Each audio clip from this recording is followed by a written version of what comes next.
మార్చి 31 లోపల మనకి Aadhaar card and pan card link ఖచ్చితంగా చేయాల్సి ఉంటుంది. అలా చేయకపోతే మనకి బ్యాంక్ అకౌంట్స్ కానీ లేకపోతే డీమెట్ అకౌంట్స్ కానీ అవి ఫ్రీజ్ అయ్యే అవకాశం ఉంటుంది. దాంతోపాటు మనకి 50,000 మించి ట్రాన్సాక్షన్ మీరు ఏమైనా చేసినట్లయితే ఆ ట్రాన్సాక్షన్ అవ్వదన్నమాట. సో చేయడం కుదరదు. సో ఖచ్చితంగా మీరు పాన్ కార్డ్ని అప్డేట్ చేసుకోవాల్సి ఉంటుంది ఆధార్ కార్డుతో. అయితే చాలామంది లింక్ చేసే ఉంటాయి. ఇప్పుడు అంటే పాన్ కార్డ్ క్రియేట్ చేసినప్పుడు ఆధార్ ప్రూఫ్ పెట్టి ఓపెన్ చేసి ఉంటే వాళ్ళకి ఆటోమేటిక్గా లింక్ అయ్యే ఉంటుంది. అండ్ చాలా పాత పాన్ కార్డులు ఏవైతే ఉంటాయో వాటికి మాత్రం ఆధార్ కార్డు లింక్ ఉండదు.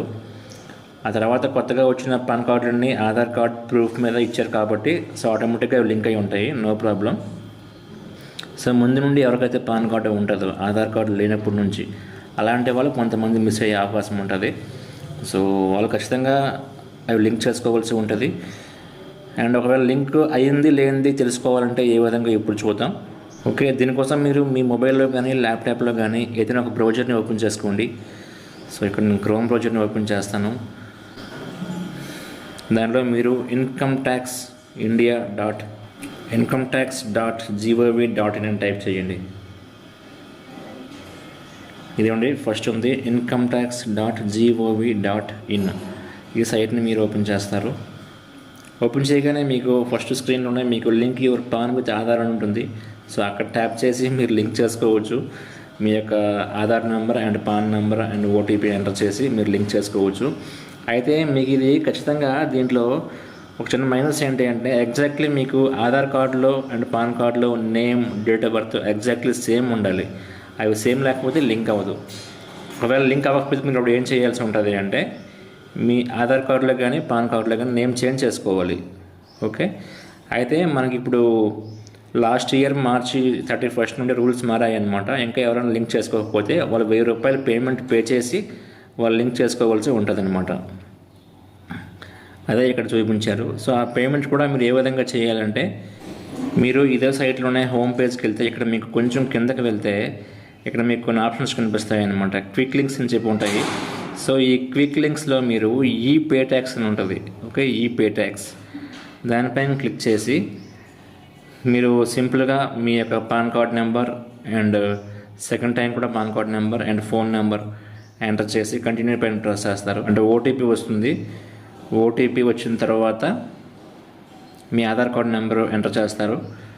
ఆ తర్వాత సబ్మిట్ చేసి ఇక్కడ మీకు పేమెంట్ చేయమంటుంది ₹1000 పేమెంట్ అనేది.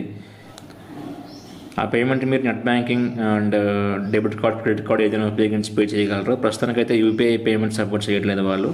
దీంతోపాటు మీ యొక్క PAN card, Aadhaar card link అయింది లేనిది తెలుసుకోవాలంటే ఇక్కడ మీరు సేమ్ క్విక్ లింక్స్లోనే లింక్ ఆధార్ స్టేటస్ అని ఉంటుంది. దానిపైన ట్యాప్ చేస్తారు. మీకు ఈ విధంగా వస్తుంది. ఇటువంటి pan card, Aadhaar card number enter చేసి ఇక్కడ వ్యూ లింక్ ఆధార్ స్టేటస్ అని ఉంటుంది అనమాట. ఈ విధంగా మీరు పాన్ కార్డ్ నెంబర్ని, ఆధార్ కార్డ్ నెంబర్ని ఎంటర్ చేసి ఇక్కడ మీరు వ్యూ లింక్ ఆధార్ స్టేటస్ దానిపైన ట్యాప్ చేస్తారు. ఇదిగోండి ఇక్కడ మీకు ఈ విధంగా చూపిస్తుంది అనమాట. మీకు వెంటనే ఈ విధంగా వస్తుంది, your pan card number is already linked with given Aadhaar number అని చెప్పేసి వస్తుందన్నమాట. సో లింక్ అయ్యి ఉంటే, లింక్ కాకపోతే మీకు వెంటనే అక్కడ లింక్ అవ్వలేదు అండ్ మీరు ఖచ్చితంగా పేమెంట్ చేసి లింక్ చేసుకోమని చెప్తుంది అనమాట.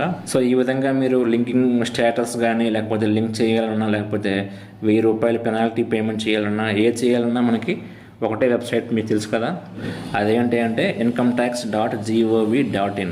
సో ఈ సైట్లోకి వెళ్ళి మీరు మొబైల్లో కూడా చేసుకోవచ్చు.